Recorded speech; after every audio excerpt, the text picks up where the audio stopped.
For anyone that believes in themselves, please understand this. People who don't believe in themselves will be gravitated towards you quickly. Trust and believe that. I'm sure you've already seen and felt signs of this along your way. Let's say you started off really understanding how much you believe in yourself and the confidence you have within yourself around high school. So that's 16, 17, right?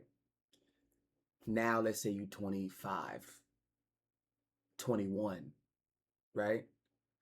And you have a lot of people who know of you.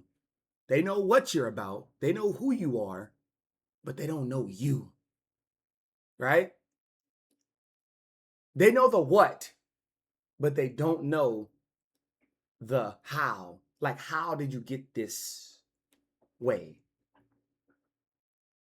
What happened in order for your life to change, for you to think this way about yourself?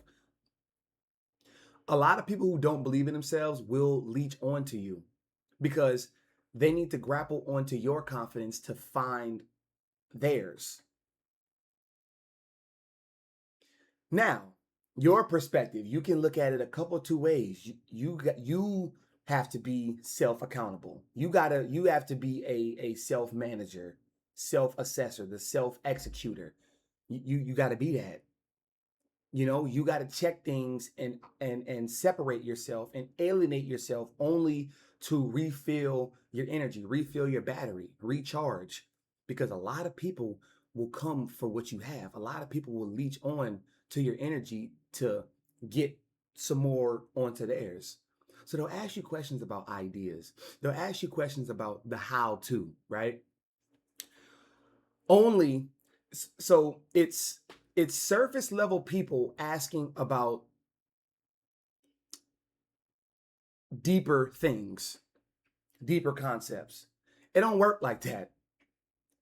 It don't work like that. It don't just change overnight. Somebody who's surface level, it needs to be something, for the most part, that is really, really transformational. Like it retransforms your whole entire destiny, your whole entire lifestyle.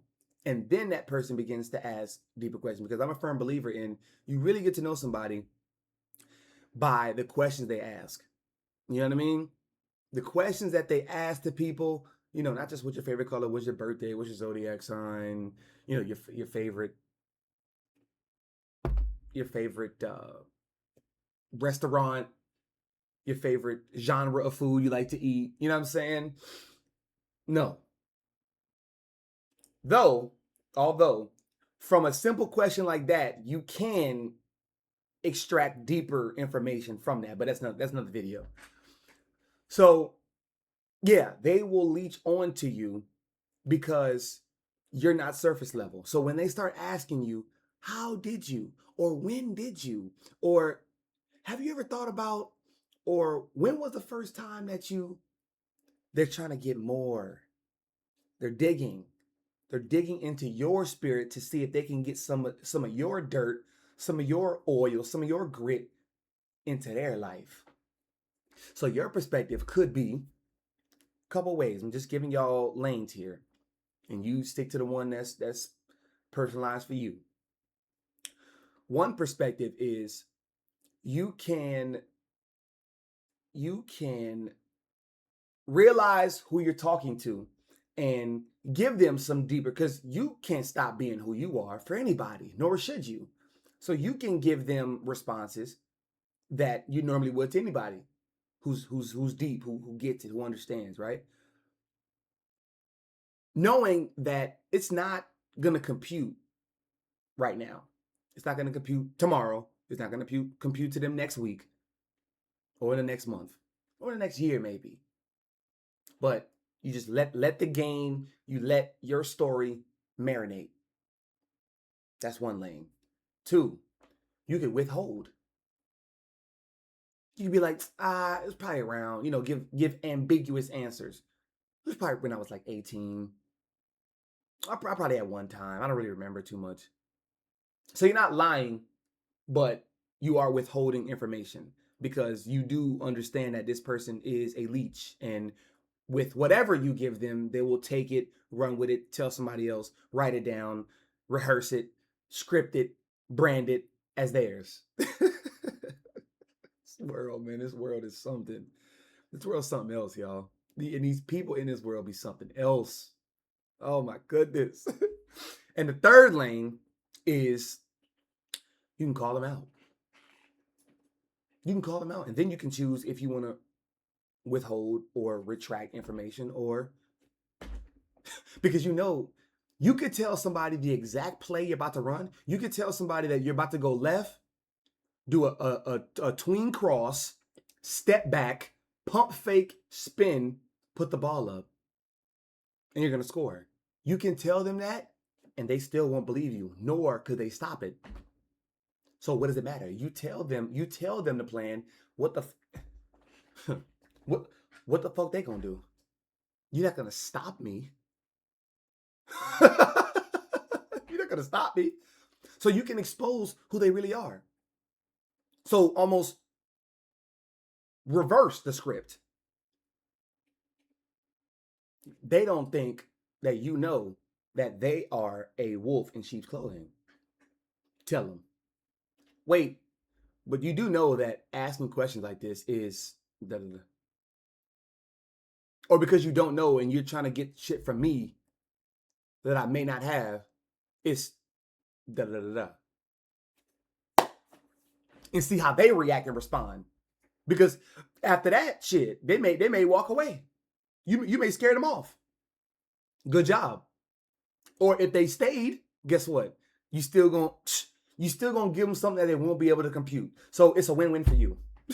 It's a win-win for you. But you pick your lane. You pick where you're gonna go. And being unapologetic, man. Being unapologetic with your walk, with your stance, with your talk, with your lifestyle, with your habits, with the people, with the company you keep, with the people you speak to, and how you speak to them. I mean, I ain't changing up my tone for nobody. Me. That's me. But I've learned time and time and time and time and time and time again. I just met these ladies at a basketball court right across the street from this bar that me and my boys were going to 2 weekends ago. And we had a basketball, we shooting, just talking shit, just whatever, laughing. And the two ladies came up to the court, and I was like, I was the one that introduced the idea, like, hey, y'all coming to play over here? Okay, come get this work. You know what I'm saying? Just talking shit, right? Playful. And one of the ladies was drunk, and she was on some other things. She was drunk, and the older lady, me and her were striking conversation, and the one who was drunk was younger, and she was like, you just keep talking shit. Like, does it make you feel better? I was, making shots and shit, doing whatever. He said, does it make you feel like more of a man? Like, do you feel better about yourself?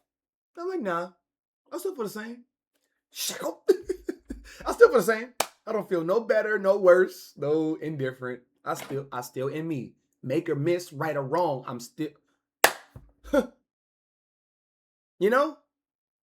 And the older ladies, we were just talking and laughing and shit. And she was like, yeah, she's kind of drunk and da-da-da.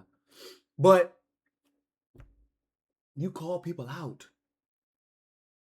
And sometimes, a lot of times, you just call people out by bringing all of you to the forefront, huh? All my chips. How you like that one? It's intimidating when you see when you are on a blackjack table and you are putting all of your chips in every time. If I lose it all, I just learned something. I don't lose nothing. I could put more of it back up. Let me re-up though, right? Recharge yourself. Let me re-up though. I just come right back. Yep, hit. And I'm not a gambler by no means. I don't even know what the hell. I don't even know all the rules and shit with blackjack. But hit, stand. That's all I know. That's all I know. Yeah, it's intimidating when you see somebody put all their chips all in, hit, stand, and they win. And they win. and they win. And then they may lose. But guess what? They only learn something greater about themselves. You can't change shit with the dealer. You can't change shit with the person who's the boss. Can't change that. You can't change shit with the game of blackjack. You can't change the rules now.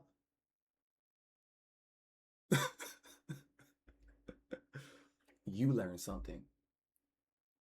So you need to stay focused on what you have, what you possess. Don't allow anybody to speed you up, control your walk, control your talk, or any of that matter. So you believing in yourself, it is a superpower. It's a superpower. Keep staying in it.